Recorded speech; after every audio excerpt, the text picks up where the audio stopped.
Hello again, Year 7. This software is called Circuit Wizard and it enables me to simulate electronic circuits very quickly and easily. Without needing to get real components out, it makes it much quicker and I don't have to collect all the components in, and we don't break things when we're making our circuits. And if we do blow things up on purpose, then it doesn't hurt anybody. Now the first thing I need to do is change the initial page to a more elementary version. So I'm going to go to File menu and then New, and then I'm going to choose this one here. It says Electronics Project Elementary Circuit. Say OK. Now that gives me, on the gallery on the right hand side, my components will now look more like the pictures of real components rather than using circuit diagrams, which the more elaborate version uses. Okay, so the first battery I'm going to introduce is a simple one which has got two AA batteries with a clip. It's the third one down, so it's two AA batteries. Two AA batteries, as we can see, have a voltage of 1.5 volts, and the way these have been put together in this battery compartment means that we add the two 1.5s together. If we add 1.5 to 1.5, we get 3, so the total voltage this battery produces is 3 volts. Next, I'm going to change the folder from power supplies to switches. Okay, so I look for the one that's called switches, and I see there are a number of switches that I can use. The first one that I want to look at today is this one called toggle switch, SPST. We would call this more commonly an on-off switch. SPST stands for single pole, single throw, and quite simply that means it's got one way in and one way out. Single pole, single throw. But we really refer to this as an on-off switch. It's similar to a switch that you turn a light on with or a plug socket. Next I'm going to put an output. So I shall put a optoelectronic, and I'm going to go for an LED, and I'm going to choose the red LED. I'm able to rotate the component so it's facing the correct way for me, and I want the longer leg of the LED on the top, shorter leg below. Wiring up, I simply drag wires from the component to component leg, and I must complete the circuit by going back to the battery from the short leg of the LED.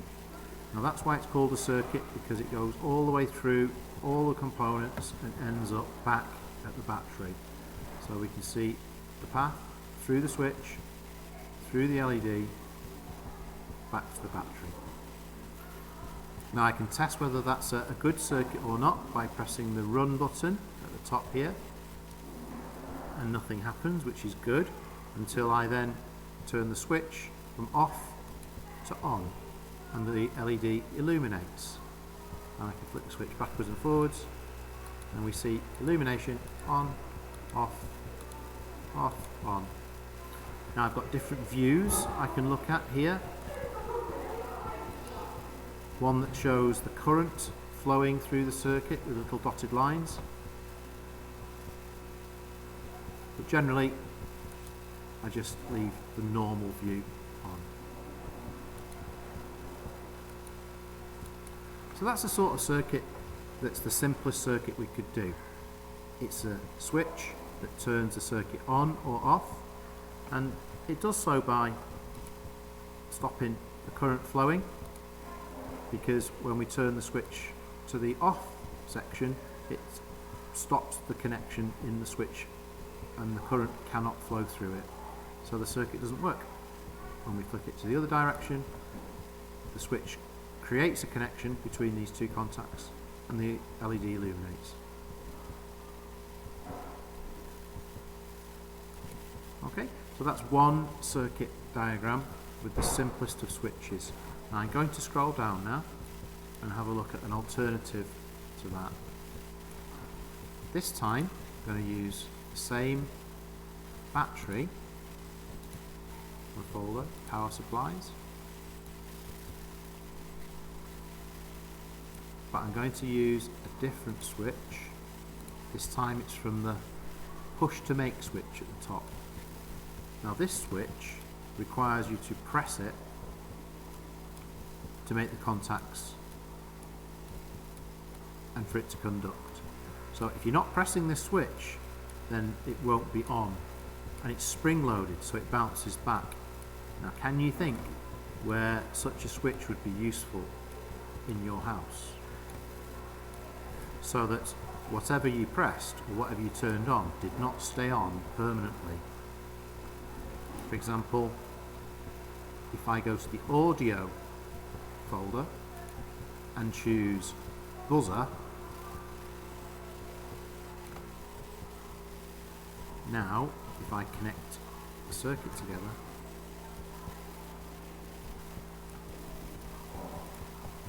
so through the switch done, and then complete the circuit by going back from the bottom of the battery back into the buzzer, press run,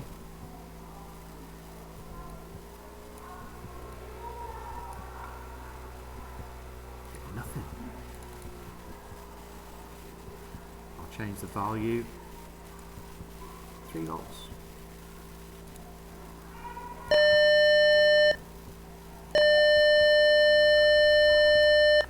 So as you can see, I keep my finger pressed, it's very annoying. Almost annoying as the school bell. So the bell is a bit of a giveaway because this is the circuit that you've got on your doorbell. We don't want an on-off switch on your doorbell because someone would press it and your doorbell would ring permanently. So we want a push to make switch, and the name implies that we only make the circuit work when we press the switch. Now I brought the wrong buzzer in at first. I double clicked on it and changed the model from 6 volts to 3 volts because that matches the battery supply. Didn't work before when it was a 6 volt one, and that works perfectly. Okay, circuit 2. Circuit 3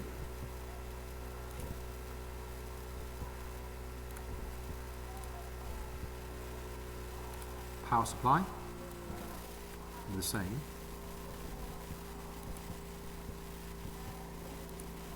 This time I'm just going to use, instead of an LED, I'm just going to use a bulb.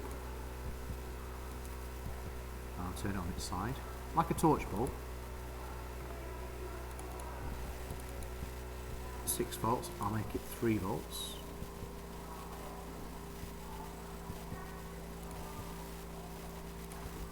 Three and a half volts. And a new switch from our switches folder. Push to break. Now can you think how this might be different to a push to make switch? I'll wire it up.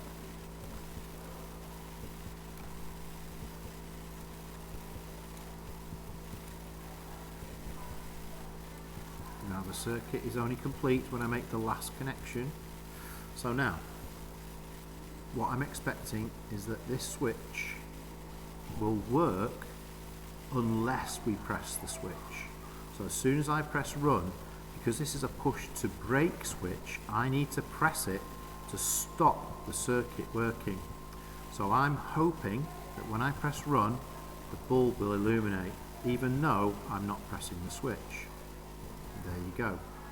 And that's because to break the circuit, I need to press the switch down.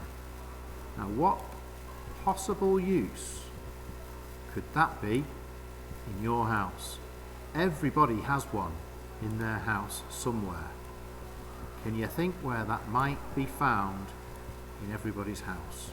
It's the same thing in everybody's got one, and everybody's got this circuit somewhere in your house. Now stop for a moment and let you have a bit of thinking time about that.